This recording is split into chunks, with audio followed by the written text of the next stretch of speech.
Dear students, आज उर्दू की class में फर्स्ट पेपर का सबक मजलूम की फरियाद का मुताला करेंगे। इस सबक के मुसन्निफ मौलाना राशिदुल खैरी, जिनकी पैदाइश 1886 से 86 में हुई और इनकी वफ़ात 1936 में हुई। आप उर्दू दुनिया में मुसव्विर गम के नाम से जाने जाते हैं।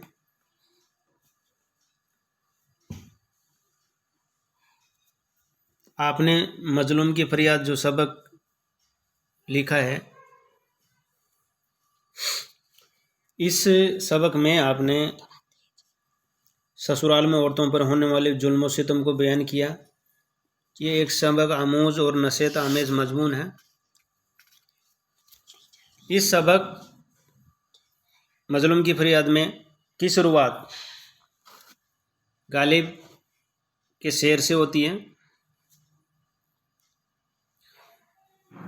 जो इस तरह है। खफस में मुझसे रूदाद चमन कहते न डर हमदम, गिरी थी जिस पे कल बिजली वो मेरा आशियाँ क्यों हो।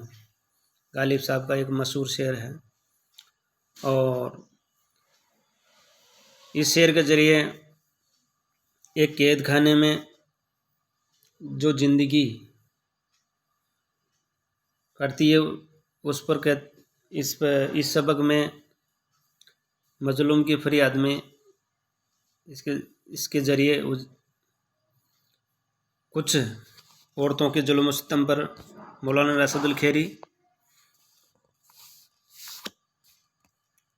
सबक लोगों तक पहुंचाना चाहते हैं। मिर्ज़ा गालिब का ये शेर मुश्किल हो या आसान, मगर हर लफ्ज़ कलेजे में गड़ने वाला है। असल मानी कुछ ही हो, मगर हम तो ये समझते हैं कि एक बदनसीब बुलबुल सयाद के फंदे में आपसी। बाहर का मौसम था, बाग फूलों से महक रहा था, हजारों अरमान दिल में थे, मगर सयाद के जुल्म में सारी उमंगों का खात्मा कर दिया। बाग छूटा, फूल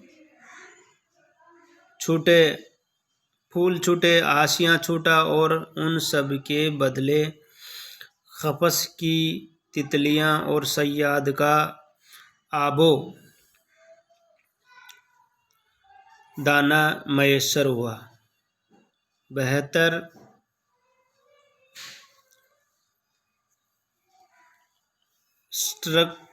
स्ट्रक्चर टकराया, हर चंद फिर फड़फड़ाई, मगर न रिहाई हुई न जान निकली। इसी हालत यास में दिन पूरे कर रही थी कि सयाद ने एक और बुलबुल को पकड़ा और उसी पिंजरे में कैद किया। वो दिल जो मुरझा चुका था, जिसके तमाम अरमान, जिसकी सारी आरजुएं बेरहम सयाद ने ख़त्म कर दी थी, एक हम वतन की सूरत देखकर फिर ताज़ा हुआ। नई बुलबुल से एक एक की खैर सलाह पूछी। शरू का दरख्त किस तरह है, गुलाब का पौधा अच्छा है, मेरे आशियाँ की क्या खबर है। बुलबुले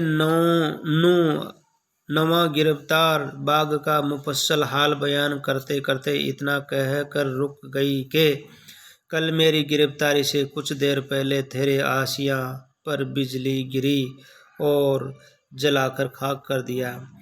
हसरत भरा दिल ये सुनकर कहता है कि प्यारी बहन डर नहीं, साफ साफ कह, अब वो आशियाँ मेरा नहीं है। मैं कहाँ और वो कहाँ, न इस कैद से छूटूंगी न आशिया की सूरत देखूंगी।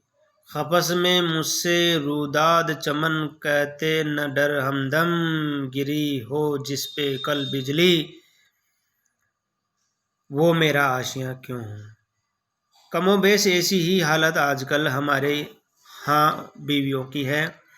एक खुतबा निकाह ने उनसे 13-14 बरस के अजीज दम भर में छुड़वा दिए हैं और एक शख्स के कब्जे में पहुंचा दिया जिसके ऊपर जिंदगी का तमाम दारोमदार है। माँ बाप गैरों की तरह अलग हो गए। सहेलियाँ, बहनें, भावजें सब छूटी और तकदीर ने एक ऐसे घर में ला डाला जिसकी पहले सूरत भी न देखी थी। यह सब कुछ क्यों? इस उम्मीद पर कि समझदार शौहर कदर करेंगे, देखेंगे और समझेंगे कि कौन है, कहाँ से आई, क्यों आई। इनको रोटी नसीब न थी, कपड़े को मोहताज थी, रहने को जगह न थी। माँ बापू को दो बर थे।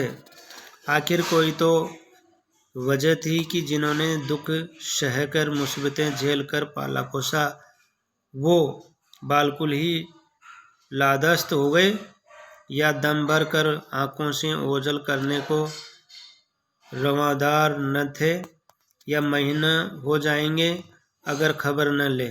एक ऐसे शख्स के ऊपर से जवाब तक कतई गैर था।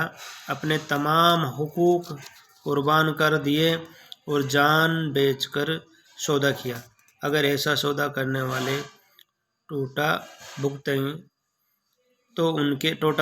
तो उनके बदनसीब होने में किसे कलाम। थैंक्स।